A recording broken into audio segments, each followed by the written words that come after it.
Hello, it's Matthew here from the Nations of Sanity project. I want to do a video on property rights, anarcho-capitalism, and the work of Hans-Herman Hoppe. Now, I did a video relatively recently about national borders. I've actually done two videos on national borders. The first one was a rebuttal to Dave Smith on national borders and an invitation to Dave to debate the subject. And the second video was more focused on rebutting Hans-Herman Hoppe on the subject of national borders.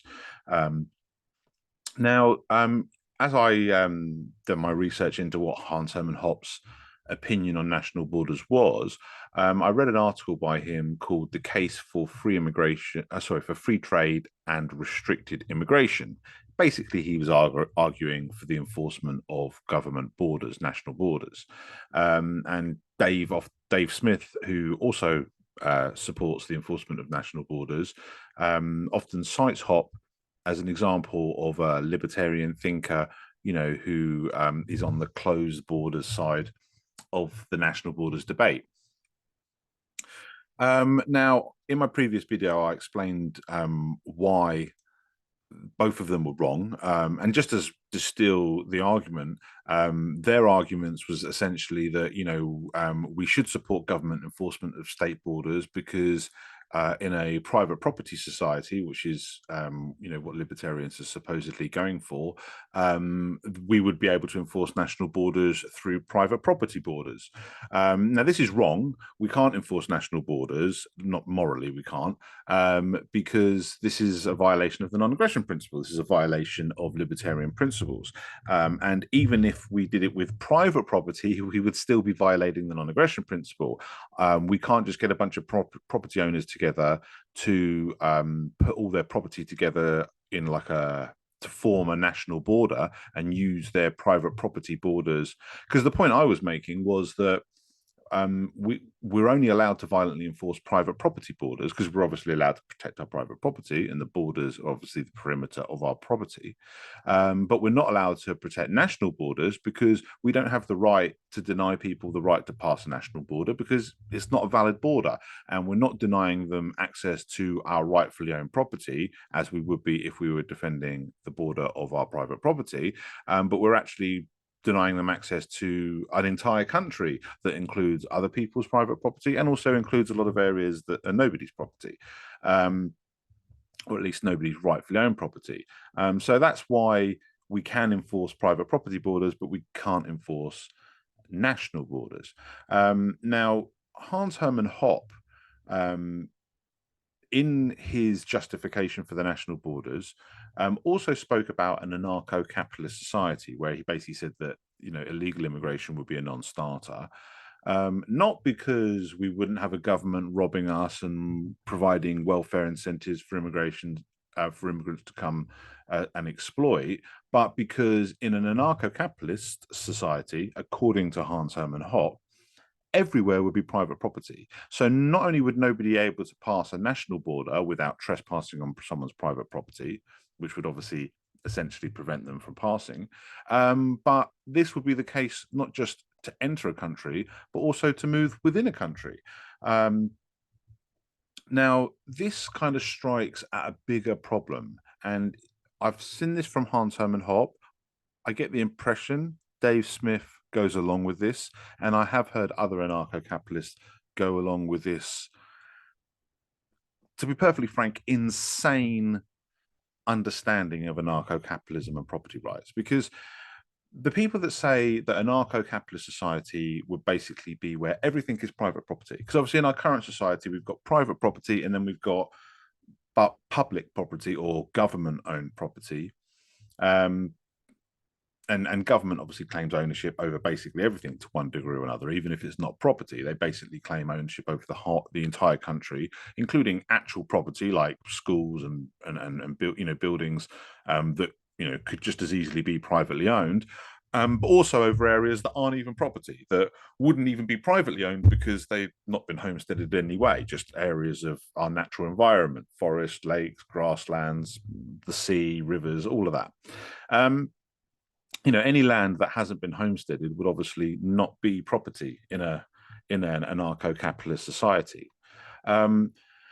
Now, obviously, in a anarcho-capitalist society, similar to our current society, people can acquire rightful ownership of property. But in an anarcho-capitalist society, or a libertarian society, or a voluntary society, or an anarchist society, however you want to label it, in a society that's based on the concept of individual self-ownership, property rights, and the non-aggression principle, we would all have the right to acquire rightful ownership of private property. And the way we acquire rightful ownership of private property is either through creation or voluntary trade. Either you build a house yourself or you pay the people who did build the house for you. Either way, this all is anchored by the concept of individual self-ownership. Because you have an ownership, a right over yourself, that also gives you the ability to create or acquire through trade property that you would also have a right over because you created it and or you acquired it through trade, or someone could have given it to you. Either way, this is all done. This is all anchored to our right over ourselves. Now, your right over yourself provides you with certain rights and freedom to basically live your life how you want to, as long as you don't interfere with everybody else's right to live their lives how they want to. So you can do what you want with your body, but you can't infringe on somebody else's right to do what they want with their body. And the same goes for your property. So I have the freedom to move anywhere I want, obviously within my own property, but I also have freedom to move around the world as long as I don't encroach on other people's persons or property. And this is why it's perfectly valid to violently enforce a border for your property, that marks the perimeter of your property, because doing that is denying people access to your property, and you have every right to do that, and they have no right to access your property. So that's perfectly legitimate.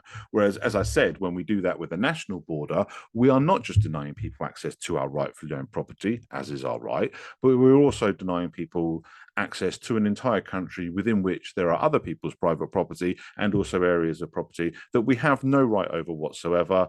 And other areas of non-property, sorry, that we have absolutely no right over whatsoever. Therefore, we have no right to deny other people access to those areas and places. Now, I think that's pretty clear and pretty simple. But one of the things that I obviously noticed when I was reading Hoppe's work on this and listening to some of Dave Smith's arguments is they talk about, well, obviously, we've got to do this because their arguments for enforcement is, we don't live in a libertarian society. If we lived in a libertarian society, this problem would take care of itself. And although I agree the immigration problem wouldn't be a problem if we lived in a truly free society, that's not because we would be able to enforce national borders using private property borders. It's because the incentives that make immigration a problem, all of the other externalities that make immigration a problem wouldn't be there. We wouldn't have a government robbing us through taxation, creating massive welfare systems where they basically transfer our wealth to the immigrants coming in. That wouldn't be possible in a free society because there would be no government robbing you. There would be no coercive authority that's creating systems and infrastructure with your money that they then allow other people to come in from elsewhere and exploit, use, abuse, and in some cases destroy outright. So that's why it wouldn't be a problem. But what I want to do in this video is address more specifically the problem with Hans-Herman Hoppe and his definition of anarcho-capitalism. And Dave Smith, if you're watching this, please tell me if you go along with Hoppe's understanding of anarcho-capitalism, because if you do, then this rebuttal applies to you as well. And any other ANCAPs or people in general who are watching this who have read Hoppe or have the same idea as him as to what anarcho-capitalism is, please allow this video to kind of correct a few things. Now, one of the main things I have an issue with is Hans-Herman Hoppe talks about an anarcho-capitalist society where everything is privately owned property. And when I say everything, I mean everything. That is their idea of anarcho-capitalism, that basically, if you're lucky enough to own your own bit of private property, you will not be able to step off your property without stepping onto somebody else's private property, which means you will either be trespassing, which means you won't be allowed to, or you will be only allowed to step onto their property if you submit to certain conditions and rules. Now, imagine for a moment you lived in a society like that. And imagine that you're actually lucky enough to be a property owner yourself, so you at least have your own property that you can do what you want in. But as soon as you step outside your property, well, let's just say maybe you can't. Maybe you're trapped because you are completely surrounded by other people's rightfully owned property and they prohibit you from trespass. So you're trapped like a prisoner. Does that sound like freedom? Does that sound like a proper exercising of property rights and individual self-ownership? Does that sound like it's in line with the non-aggression principle? Now imagine some of these property owners decide that they will let you leave your property and move on to their property to go on about, to access other parts of the country or the world. But they do so with conditions and rules, and those conditions and rules can be whatever they want them to be because it's their property. So you're basically living in a society where you're either going to be completely imprisoned within the confines of your own property, or you're going to be subject to a society that's a basically quasi-fascist dystopia where you cannot go anywhere without being subject to completely arbitrary rules that are put upon you by whoever is considered the property owner of wherever it is you want to pass through or go to or stand or whatever. I hope before I even explain why this is ridiculous, people can see, but I'm going to explain because ridiculous isn't an argument. So let me just explain what's wrong with this picture. Now, as I say, property rights come from the concept of individual self-ownership. We start with that presupposition that everybody has right over only their own selves. And as a logical progression from the concept of individual self-ownership, we get property rights and the non-aggression principle. Now, our freedom to do with what we want with ourselves, as long as we don't infringe on others, is exactly the same with our property. You can build a house, and you can, or a building. It doesn't even have to be a house. You can build a house, and it can be your house, it can be your factory, it can be whatever you want it to be, and you can do whatever you want to do with it, as long as you're not infringing on other people. I can stand where I want as long as I'm not infringing on other people. Now, one of the examples I used in the previous video was to say, look, me and a bunch of other people can all stand and hold hands in a line. And, that in itself is obviously perfectly fine. That's just us exercising our freedom and our self-ownership. But if we form a very long line of interlocking people with interlocking hands, and we surround your home and create like a circle of interlocking people and prevent you from traveling anywhere, then we've gone too far. That's where we've stepped over the line of the limit of our freedom because we're infringing on your freedom. The limit of our rights is where we're infringing on your rights. Now, just like me and a bunch of people can't use our bodies to block you and prevent you from freedom of movement and traveling outside of your property and imprisoning you through this method, we also can't do this with property. So we can't build a bunch of properties around your house and create like a donut shaped enclosure where you cannot leave your property and go anywhere because we've created this barrier of private property that you cannot pass without trespassing. We cannot do that. So we can't do it for a border wall. We can't do it at all. We cannot do it within the nation, and we cannot do it to form borders around the nation. And this is why we cannot ever have a society where everything is somebody's private property. We will have to allow passages and easements. We will have to allow people to move freely around our private property. We don't have to allow them passage within our private property. But because of that, we don't get to get around the first part that we're not allowed to do, which is preventing them from traveling to other places, by building our private property in a way that it prohibits them from moving, not just accessing our private property, but accessing anything else. We cannot do that. So the dystopian quasi-fascist nightmare that Hoppe describes as anarcho-capitalism, where everything would be private property, and not only could immigrants not come into a country without the express permission of all the property owners involved, not just at the border, but going within the country, but even people that live within the country wouldn't be able to go anywhere or do anything without the express permission of every single property owner around them, because every area of land, every inch is somebody else's private property. And none of the people that were building this absolute nightmare society took the time to step back and realize that the exact same property rights that they are invoking to give them the right to create property and to protect their property also prevents them from using their property in this way, in a way where they are restricting and preventing the free movement of other people, whether they're imprisoning them within their own property by creating um, a barrier around their property of other people's property that they can't pass, or whether they're and whether they're just filling the whole nation up like that. Or whether they're just doing it on a national border and they're letting people freely move within a country, but they're just building this little kind of border wall of private properties that are all interlocking. You cannot do that. So if you've got a bit of private property in the middle of nowhere, somebody else could build a bit of property near you. That's not a problem. Someone could build a property to the south of you, to the west of you, to the north of you, to the east of you. But what people cannot do is build property all the way around you without any passages, any easements, any gaps in between that allow you to continue to freely move around and travel from and to your property. They can't do that. And this is because of the exact same principle. This is the issue with, and this is why I have a problem with people who are obviously lauded as very high level thinkers like Hans-Herman Hoppe, who don't see that what I consider to be a very obvious contradiction. Like, and it's very similar to the debate I had with David Freeman about his definition of anarcho-capitalism, where there's just enough property rights to trade, but not enough property rights to make it fully libertarian. So you could still have things like drug laws and slavery and stuff like that.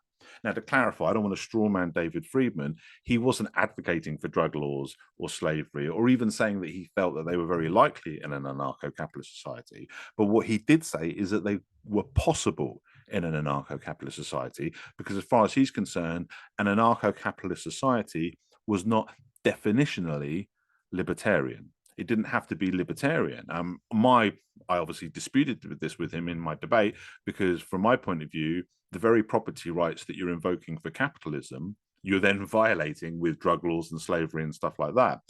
Plus, the anarchist part of the anarcho-capitalism strictly prohibits rulers, and someone who's enslaving somebody or even enforcing drug laws is pretty much ruling them. So, I have issues with David Friedman for different reasons, who's also seems to have not applied. And what this all comes down to is a consistency of the principle. Whether it's David Friedman's incorrect definition of anarcho-capitalism, or whether it's Hans-Herman Hoppe's incorrect definition of anarcho-capitalism, they're incorrect for slightly different reasons, but there is a fundamental same reason, and that is that neither of them are applying property rights with proper consistency.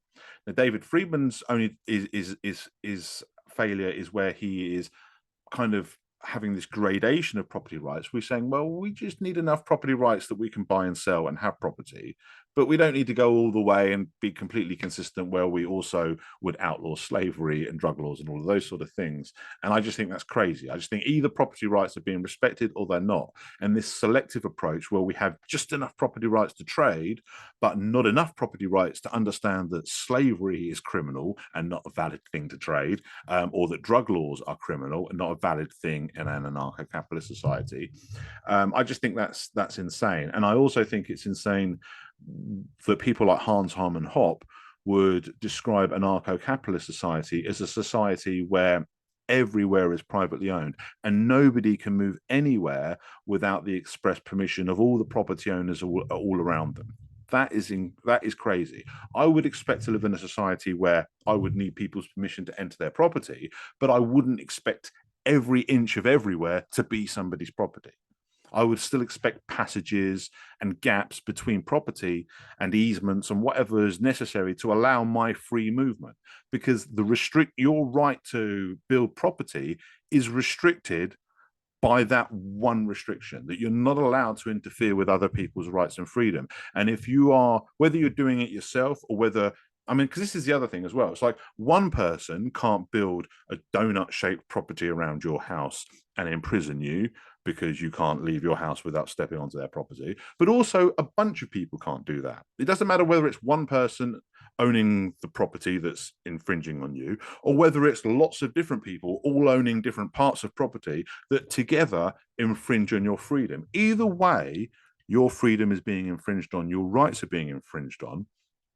And it's quite nonsensical and incoherent for a supposed anarcho-capitalist to invoke the concept of individual self-ownership, property rights, and the non-aggression principle when they're talking about their right to build the property, but then ignore that exact same principle when we're looking at the fact that they've still got to allow easements and passes and gaps between property to allow people to freely move, not within their property, but past it. They cannot use property rights to infringe on property rights. And that is what's happening when, as Dave Smith advocates, if someone was to create a private national border wall, whether they're just putting all their different private properties together in a border-like line, or whether they're actually building a wall and calling it private, it makes no difference. They're not allowed to do that. The only borders that we are allowed to violently enforce are the borders that surround our private property. And our right to build private property, our right to exercise our property rights, just like our right to exercise our right over our own self, is restricted by the fact that that right is universal, that everybody has the exact same equal right. And while we have every right to deny people access to our private property, we do not have them have the right to deny them access to anything other than our private property. And we don't get round that rule by putting our private property in a place that makes it so that one causes the other, so that our protection of our private property also means that we end up stopping them from going other places. Now, I hope I explained that pretty well. This is a bit of an off-the-cuff video, but it's just something I feel like really needs addressing, because I see this, there's a lot of areas that I see libertarians getting wrong. And, you know, I understand that people have different opinions, and, you know, maybe there's some areas that are fuzzy and gray, you know, there's gray areas and stuff. This isn't a gray area. This isn't a fuzzy edge. It's quite clear. It should be libertarian 101. It should be something that even the most basic people with the most basic understanding of libertarian principles should be recognizing. So the fact that somebody is established and venerated as Hans-Herman Hoppe is making such a clear mistake with regards to the application of property rights is kind of strange, really. I'm not trying to badmouth Hoppe. I'm going to have a lot of respect for David Friedman, but I also find his conceptualization of anarcho-capitalism, where he says it's definitionally not libertarian, I find that nonsensical as well. As much respect as I have for David Friedman, and he's done a lot of great work, particularly on the economic side, and he makes a great economic argument for anarcho-capitalism.